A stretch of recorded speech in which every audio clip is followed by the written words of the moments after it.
Welcome back to Mom Survival. In today's video, we are going to be talking about what's going on in Israel. This is a hard topic. There's been a lot of innocent life lost, and my heart goes out to those people. At the end of the day, the majority of those people, I think there's 700 now confirmed deaths over there. We're just everyday people like you and me, just going to work, just raising our kids, just doing life. And unfortunately, because of their nationality and because of their government's decisions, they're paying the price for it. And there's some very gruesome videos coming out. There's some very gruesome stories coming out. And as important as those are to talk about, and as important as to know what's going on and what these people are going through, I won't be showing any of that because I don't feel like it's something that, first of all, YouTube would allow, and second of all, what everyone is capable of seeing. But I feel like when I'm sitting here and there's nothing that we can do to help these people, I mean, yeah, we can send food over, we can send prayers over, but at the end of the day, it's not like we can go over and hold their hand, hold their children's hand, get them out of that situation. It makes you almost feel helpless as a human being who wants to help.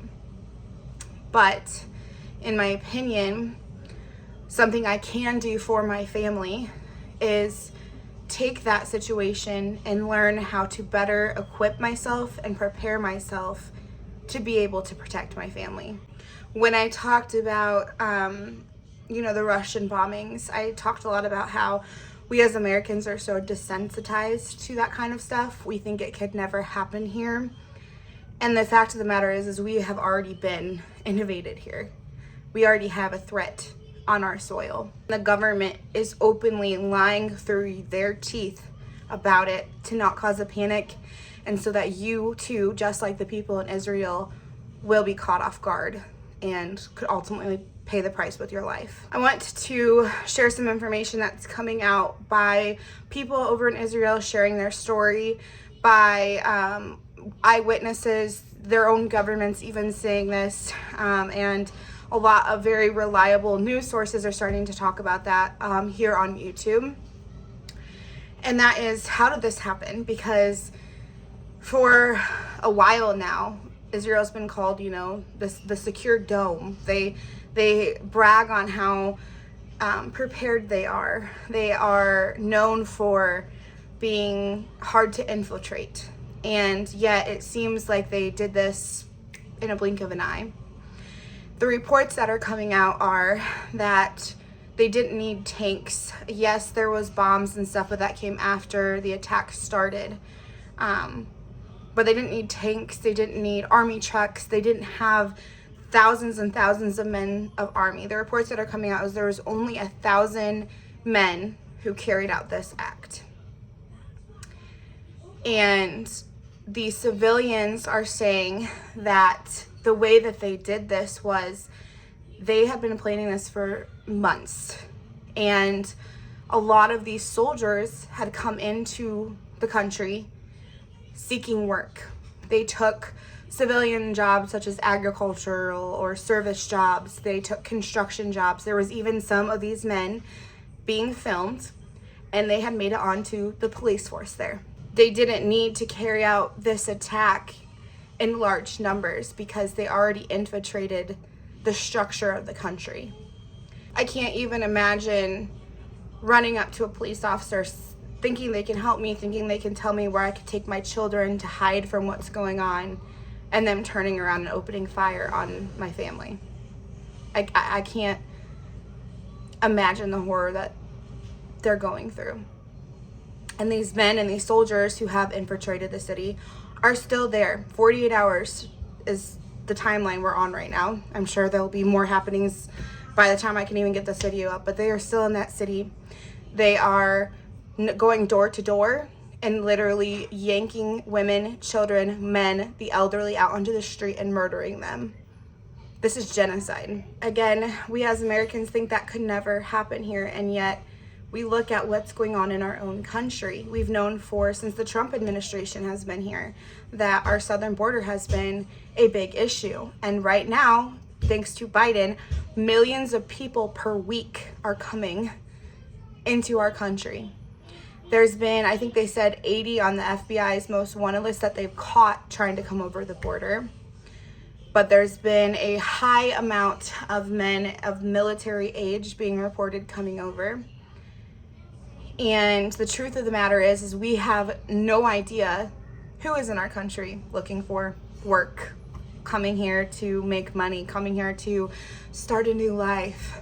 We have no idea who's in our country, thanks to our own president, who refuses to acknowledge what is actually happening at the southern border. He is openly letting terrorists and soldiers and murderers and rapists into our country as we speak. Right now, at this moment, they are crossing our border. I'm sure the people in Israel thought that they were just helping out mothers and kids and people in poverty to start a new life. I'm sure people over there just thought they were helping a dad be able to get a job to send money home to their kids as well.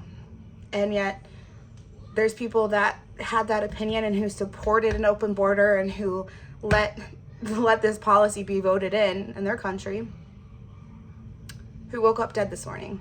Yes, and I know that they can't vote over there, but what I'm saying is that they supported it through public opinion. You don't think that this could happen here? I think my argument is very much already happening here. Who knows where these people are going? Who knows what they've brought over? Who knows who they're being backed by, what weapons they have, what their plan is for the United States. Like I said, as a mother who wants to protect my children, what do we do about that? Well, the people in Israel, they didn't have their own weapons. They didn't have an emergency plan. They didn't have a way to protect what was theirs.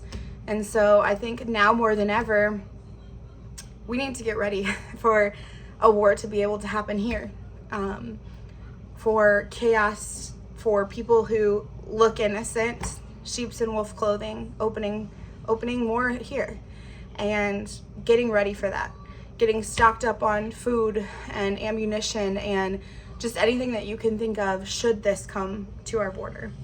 Do you have a plan for you and your family if you were to get separated? Do your children know where to go? Do your children know how to protect themselves if mom and dad were at work and some guy came knocking on their door trying to get into your house?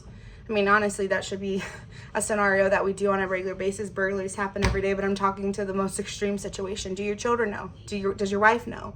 Does grandma know what to do? Are you ready should something like that happen here? And this isn't fear-mongering. It's just stating facts of the parallel of what happened over there. And I don't think for a second that these types of terrorist groups, other countries weren't watching that and saying, wow, we have a bunch of men over in the United States. I bet we could do the same thing. I'm not trying to be funny or fearmonger or make this a joke. I feel like the seriousness of my voice, you can tell how concerned I really am about this situation. So be ready, be stocked up, be armed up, be prayed up, because I think things are about to really escalate here in the next 12 months. And I'll eat my crow if I'm wrong on that, but I would rather be sitting here prepared than be caught with my pants down or worse. That's going to be it for today's video. Let me know what you think in the comments section down below, and I will catch you all in the next one. Bye.